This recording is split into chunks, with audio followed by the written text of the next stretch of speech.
بسم الله الرحمن الرحيم আপনি কি জানেন কোরআনে শুধু ভালো মানুষের নামই নয়, এমন কিছু মানুষের নামও আছে যাদের কাজ এতটাই ঘৃণিত ছিল যে তাদের নাম ইতিহাসে অভিশপ্ত হয়ে গেছে। আজ আমি আপনাকে বলবো সেই সব খারাপ মানুষের নাম যাদের কথা আল্লাহ সরাসরি কোরআনে উল্লেখ করেছেন। ১. ফিরাউন, মিশরের রাজা, যে নিজেকে আমিই তোমাদের সর্বশ্রেষ্ঠ প্রভু বলে দাবি করেছিল। সূরা নাজিয়াত ২৪। আল্লাহ তাকে সমুদ্রের ঢেউয়ে ডুবিয়ে ধ্বংস করেন আর তার লাশকে মানুষের জন্য সতর্কবার্তা হিসেবে রেখে দেন। ২. হামান, ফিরাউনের মন্ত্রী, সে ফিরাউনকে সমর্থন করত এবং মুসা আলাইহিস সালামের বিরুদ্ধে চক্রান্ত করত।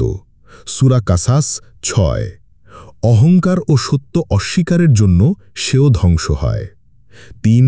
কারুন, এক ধনবান ব্যক্তি যার ধনসম্পদ এত বেশি ছিল যে তার চাবিগুলো বহন করতেই শক্তিশালী লোকের দল দরকার হতো। সূরা কাসাস ৭৬।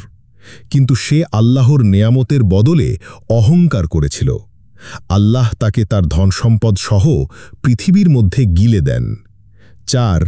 আবু লাহাব, নবী সাল্লাল্লাহু আলাইহি ওয়াসাল্লামের চাচা কিন্তু ইসলাম বিদ্বেষী। সূরা আল মাসাদ। আল্লাহ তার হাত ভেঙে যাওয়ার অর্থে অভিশাপ দিয়েছেন এবং জান্নাতের বদলে জাহান্নামের শাস্তি নির্ধারণ করেছেন। ৫. সামুদ জাতির নেতা ও লূত আলাইহিস সালামের কওমের মানুষ, তাদের কুকর্ম ও অবাধ্যতার জন্য কোরআনে নিন্দা করা হয়েছে এবং তাদের উপর কঠিন শাস্তি এসেছে।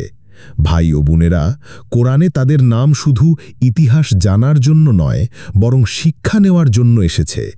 যারা অহংকার, অবিচার ও সত্যকে অস্বীকার করে তাদের পরিণাম সব সময় ধ্বংস।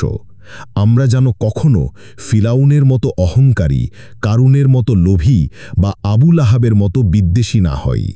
আল্লাহ আমাদের অন্তরকে পবিত্র করুন আর আমাদের নাম যেন কিয়ামতের দিন সম্মানের সাথে উচ্চারিত হয়।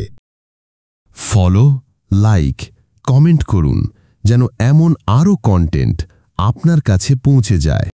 ইসলাম প্রচারে আপনার একটি শেয়ারই হতে পারে কারো হেদায়েতের দরজা।